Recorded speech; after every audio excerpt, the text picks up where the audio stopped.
But that's the thing of most bands of this ilk when you're that age, whether it's a Christian rock band or not, don't make it. Right. Like I said, like you mentioned that this was kind of a real cool homage and all this other thing, but these are guys that I grew up with, and even more so, like listening to all those bands back in the day. Like if you took a band like, Messiah Prophet, for example, I think you actually do mention them in this movie. Yeah. You look at these guys, and that was always the problem with Christian metal, is it was very rare to find a Stryper or a Barren Cross where everybody looked cool. Like Messiah Prophet looked like, not to be a jerk, but they looked like losers. Like, don't put a band picture on the back of this album cover. And that's kind of what 316 looks like. It's kind of it really reminded me of this ragtag band because there's one guy with long hair, so I can deal with that. But there's the kind of a chubby guy with glasses, and then there's a black dude with the afro, and then there's the other guy with the mullet. Like, they don't look cool. You really nailed that part of it to me. Yeah, I was asking some of my metal friends from the era, I was like, where did you get stage clothes? Like, if it was 1986, where do you get spandex pants? And they're like, you get them from the girls department at Kmart. That's right. I mean, if you want to look like a rocker, or, you find an ad in the back of like a magazine and you order something from some boutique in LA, like a net t-shirt or something.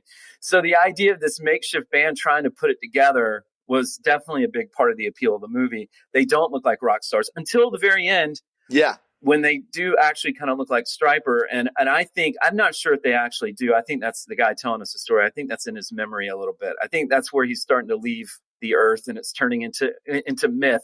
But I'll tell you this, man, when we got the film finished, we took it up to Massachusetts. We went up to see Michael Sweet from Stryper. Because of COVID, the whole band went together, but we sent links to everybody in the band. So we all kind of watched it together. Right. And I was nervous as could be. I mean, the movie's very kind to Stryper, and but still, you're in the room with these guys. We cover one of their songs. We have like a 3-minute scene where the band lip syncs to Hell with the Devil. Like, it's all. I mean, Stryper had no input whatsoever into the movie, so here they are finally seeing this thing. And Michael and Lisa, his wife, were there, and they loved it. They loved it. But especially, like, he was like, man, I dig those stage clothes. It's like, it became this really interesting conversation about, like, I'm making a band of high schoolers that don't quite ever make it, kind of that Almost Famous vibe. But Michael was saying, like, I relate to that now.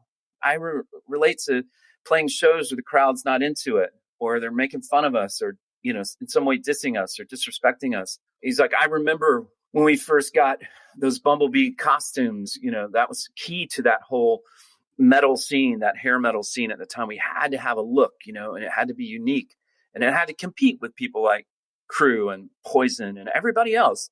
And so it was just fun to, in that interaction, thinking I'm making something about essentially a bunch of losers that don't quite make it. You got like the top of the heap guys going, I still play shows like that hellish show they play at the end of the thing. So it was very cool. It's interesting. I like what you just said there, because I was thinking, for people that haven't seen it yet, they do play this big show and they have these really nice costumes. And I was like, they just came out of nowhere.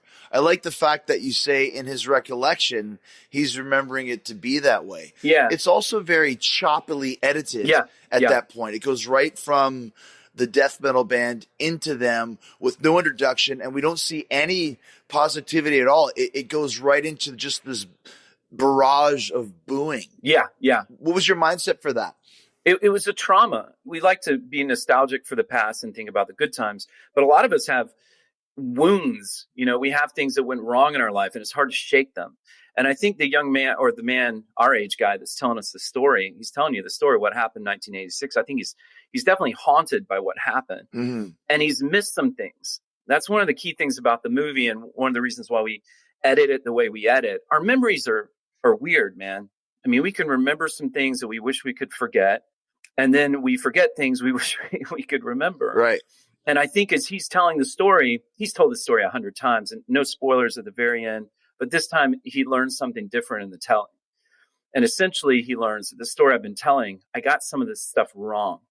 And I missed a big thing that was happening, which has something to do with the girl that sneaks off with the band.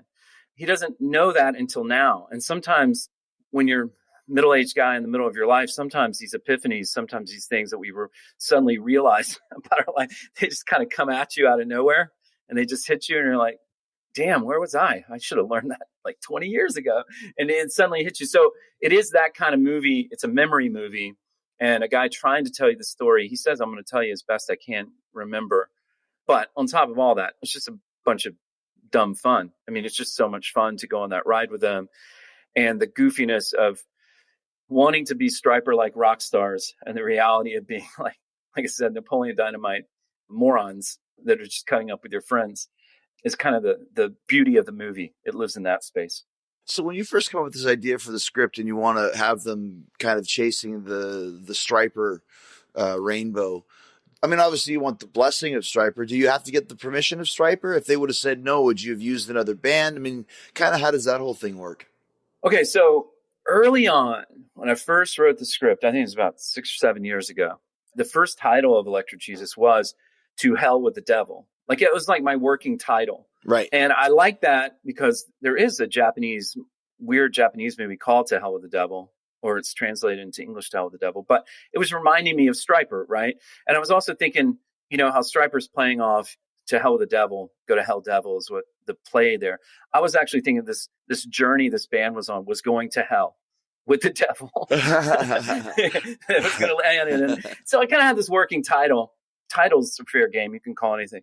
But the first time I reached out to Stryper, it was an email exchange with them. And she said, we're doing this thing. Stryper's going to be in it. We want to license some songs from you. We're not quite to production, but just want you to be aware of it in case you were to hear about it or something. We're not making a Stryper documentary, or we're not telling your story, but you exist in our world, I guess. So just a friendly thing. And the only response was they said, oh my gosh, that sounds so cool. Let us know how it goes. But don't call it To Hell with the Devil. Like, you're going to have trouble with Google searches. Like, our record's going to come out like it's like our biggest record. And it wasn't like protecting them. It was more protecting me. And then it was like, and also that kind of sounds like it might be a horror movie if it was called To Hell with the Devil. And I was like, oh, okay, yeah, right. That's not going to be the title. You know, we're going to have a title for the movie, but it's just like a working title.